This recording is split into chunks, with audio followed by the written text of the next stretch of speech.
Estamos aqui, então, na Escola Guararapes, com diversidades de hoje, falando sobre o vape, o cigarro eletrônico. E estamos aqui na escola exatamente porque é um dos espaços onde se faz uso desse dispositivo eletrônico, mesmo sem ele ser regulamentado. Ele é proibido no Brasil pela Anvisa. Então, quem está fazendo uso, de certa forma, está descumprindo uma norma que foi decretada por essa Anvisa, que é uma instituição, diremos assim, dentro, um órgão dentro da saúde, né?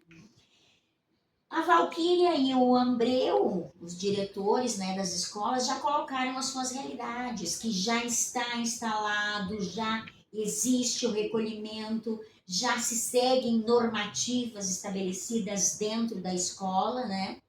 E agora, então, nós vamos falar com a profissional da saúde, a doutora Valquíria, que é pediatra e pneumologista também, né? Doutora Valquíria, assim, ouvindo esses relatos dos nossos diretores, como que tu te sentes, assim, né? Porque tu sabes o quanto isso, de repente, não faz bem à saúde. O que tu podes nos falar, então, sobre o uso do vape? Então, boa tarde a todos, obrigada pelo convite. Sabe que é uma realidade que até me surpreende bastante, na verdade, porque um dado que eu já estava sabendo um pouco antes disso é que os residentes, né, são médicos que estão estudando para especialização da pediatria, estavam já usando bastante esses cigarros eletrônicos, né? Olha só. E aí, como na verdade eu sou pneumologista pediátrica, né? Então eu não trato adultos, é só, né? Às vezes a gente tem uns adultos jovens, Sim, assim, sim. até os 18 anos, Aham. assim. Mas não é uma coisa que ainda, né, graças a Deus, não tá fazendo parte ainda do consultório, do dia a dia do consultório, né? Do teu Do consultório. meu consultório de pneumopediatra, Sim. né?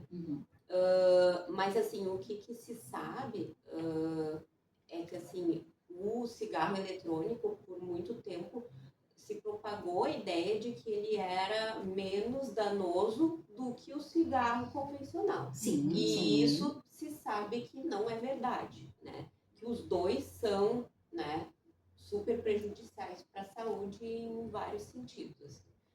Então, atualmente, né, a gente ainda não tem dados sobre quais são as lesões que o cigarro eletrônico causa a longo prazo.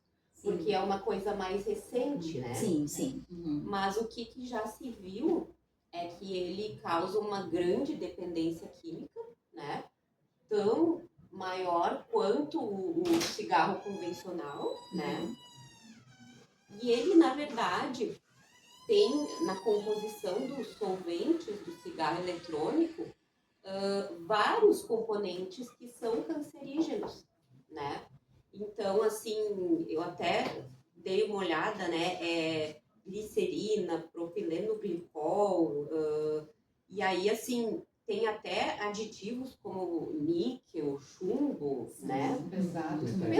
Metais Sim, pesados. né? E assim, isso a gente não tem, com certeza, um nível seguro de exposição, né? Então, com certeza, assim, isso por si só já é um grande risco para a saúde, né? Então, assim, fora isso, a gente tem ali uma alta exposição de nicotina, né?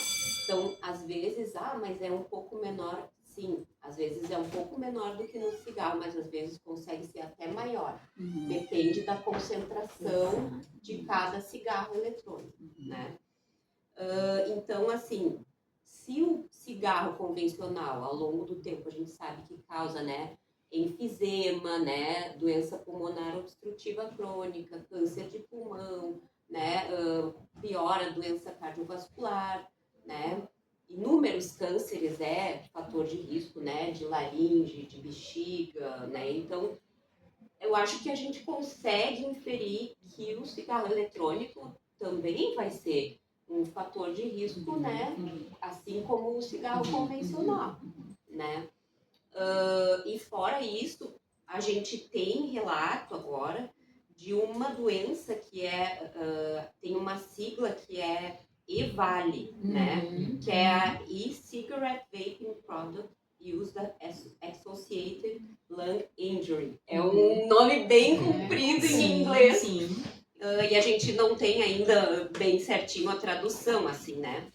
Mas isso, no caso, é uma doença aguda, né? Relacionada à exposição ao vape, que daí... Que atinge diretamente o o pulmão. pulmão. E aí, sim, aí a pessoa pode ter tosse, né? Dor no peito, falta de ar, né? Sintomas gastrointestinais, febre, né? Então, acontece uma inflamação generalizada do pulmão, né? E, na verdade, como é uma coisa mais nova, não tem ainda um protocolo de como é que é feito o tratamento. E também a parte mais preocupante é que a gente também não sabe a sequela que essa doença pode causar no pulmão a longo prazo, né? Então, assim, infelizmente não tem nada de bom relacionado ao uso desse cigarro eletrônico, né? Não, e eu lamento bastante porque a gente viu que durante muito tempo, assim, meus pais fumavam, né? Era bonito fumar uma época, depois se soube das consequências, dos problemas, né? E eu acho que a prevalência do tabagismo diminuiu bastante. Só que agora com o vape, aí parece que esse conhecimento, assim, se dissolveu, se perdeu, né? Mas talvez seja exatamente pelo que tu falaste no início. Porque ali no surgimento dele, eu me lembro que muita gente comentava, não, ele não é tão prejudicial, não, né? E aí talvez por isso mesmo os pais de repente se tornaram mais permissivos, né? Alguma coisa nesse sentido, né? Eu acho que sim. E daí tem todo esse apelo que nem a gente estava conversando antes, né? Se tornou até um item de papelaria, né? A gente fala, é bonitinho, tem alguns aspectos visuais, né? Tem um cheiro bom, tem gosto bom, né? Exato. Então isso se torna atrativo para o jovem, né? E é uma pena, porque infelizmente não é um hábito saudável, né? Eu me lembro que quando essa questão do tabagismo, né, quando isso começou a dar um resultado um pouco melhor, quando eles começaram a fazer um trabalho de conscientização, começaram a colocar aquelas fotos das Nas pessoas, carteiras, né? Eu estava pensando, enquanto você falava, eu estava pensando, né, que a gente na escola, a gente tem o prognóstico, a gente tem o diagnóstico, né? Mas o diagnóstico, se a gente não segue com uma ação, né, ele não tem sementinha nenhuma, né? Nós sabemos que os nossos alunos, eles estão usando o vape, inclusive no espaço da escola. Exato. Eu estava pensando, quando a doutora falava, né, que como aquela vez deu resultado isso, de a gente poder chegar nesses estudantes, inclusive dos pais, e mostrar para eles que não vai significar só eles viverem 5, 10 anos menos, vai significar eles terem anos e anos e anos de muito sofrimento. Exato. Porque foi isso que deu resultado com o cigarro do tabaco, né? A gente pode ver que realmente diminuiu muito quando se começou a fazer essa conscientização, né? essa campanha, né? E aí a escola é o lugar ideal para fazer esse papel. Né? A Valquíria vinha colocando aqui no intervalo, né, antes do programa, que a Brigada Militar está fazendo um trabalho interessante aqui dentro da escola. A Brigada Militar, ela começou esse ano com o ProERD do ensino médio. Mas muito bom. Deve ter ouvido já falar do ProERD, que Sim, se faz com no certeza. quinto ano, eu acho. A partir do ensino fundamental, né? Sim. E esse ano, então, a Brigada, a capitã, que está atuando aqui em Arroio do Meio, ela entrou em contato comigo, colocou o projeto e eu achei fantástico, né? E um dos assuntos tratados é esse, é o cigarro eletrônico, né? Então, as aulas estão acontecendo, elas não são tão compridas quanto o ProErd, que ainda acontece com o ensino fundamental, são mais rápidas, mas são muito interessantes. Os alunos gostam bastante assim dela quando ela chega. Quando vai ter o ProErd para nós, diretora, né? Então, é bem interessante. E esse assunto, assim como o Abreu falou, ele vai ter que ser muito abordado agora. Você vai ter que ser está muito se tornando formado. uma modinha, né? Uma modinha, né? É um É. sinal, digamos assim, de status até, né? Eu estou, eu fumo, eu consumo, né? Sei que na época, quando a questão do cigarro, as propagandas sempre eram a pessoa famosa, do lado de uma Ferrari. Exatamente. O status, a posição social, exatamente. E os nossos alunos, a nossa sociedade como um todo está nisso, né? O que eu sou, o que eu posto, o que eu estou fazendo, né? Não pensando no futuro. Essa é a minha maior preocupação. Como esses jovens vão ser daqui para frente? E quais são os problemas que vão acarretar? Porque eu sinceramente não entrei numa turma e conversei ainda sobre isso. Não sei se o Abreu já fez isso, mas eu ainda não fiz isso.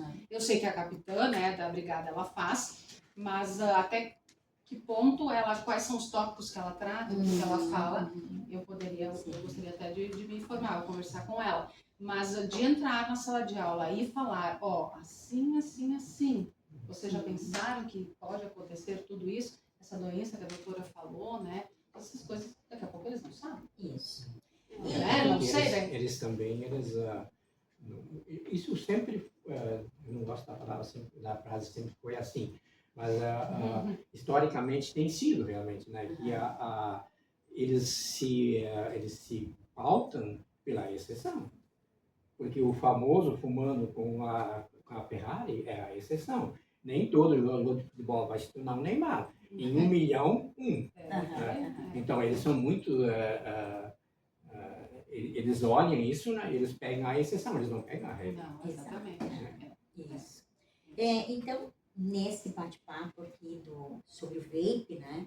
Nós estamos chegando aos nossos minutos finais. Eu gostaria de agradecer a Valquíria pela cedência do espaço e pela boa vontade e pela pauta, porque a pauta foi sugerida pela diretora Valquíria numa entrevista anterior aqui, e ela disse que considerava sumamente importante que se fizesse um programa nesse sentido para trazer esses esclarecimentos. Então, para nós encerrarmos, doutora Valquíria, eu gostaria que a senhora ocupasse esses minutos restantes para ressaltar por que eu não devo fumar o vape. Eu acho assim como a gente já conhece, né, as consequências do cigarro a longo prazo, da mesma forma a gente já sabe que o vape não é uma coisa que é sem problemas, né? Tipo, o que se propagava no início, né? De que, mas não é que nem o cigarro. Não, ele é que nem o cigarro ou até pior, né? Porque ele tem ali aquelas outras substâncias até que o cigarro não tinha. E tem outro dado até que eu não comentei antes, que tem dados de pesquisa também que o vape também abre a porta para o uso de outras drogas, né? Então, não se restringe só ali, né? Então, assim, tudo de ruim que a gente já conhecia que o cigarro causava, o vape vai causar também. Então, não adianta se enganar, né? Porque ele é bonito, porque ele tem cheiro bom, porque ele tem gostinho bom. Não é bem assim. Ele vai causar problema também. A gente vai ver isso no futuro. E assim, tem essa consequência mais aguda que eu comentei antes, que é essa síndrome de inflamação difusa do pulmão, assim, que é bem grave, né? Tem adultos jovens que já foram a óbito em função disso, né? E assim, os que sobrevivem, não se sabe também o que vai ter como consequência, como sequela, né? Então, é bem importante isso. Não é, mas eu vou ter um câncer de pulmão, vou morrer. Não é bem assim. A gente tem várias doenças que são crônicas, né? E que trazem uma péssima qualidade de vida para o paciente, né? Isso. Então, agradecemos a presença de todos aqui na mesa do Diversidades de hoje e esperamos que realmente quem está consumindo pense um pouco melhor do que está fazendo. Porque, ouvindo as palavras da doutora, se tem uma noção do que pode acontecer. Com o patrocínio do Seleto Mercado, encerramos o Diversidade de hoje e voltamos na próxima sexta-feira. Tchau!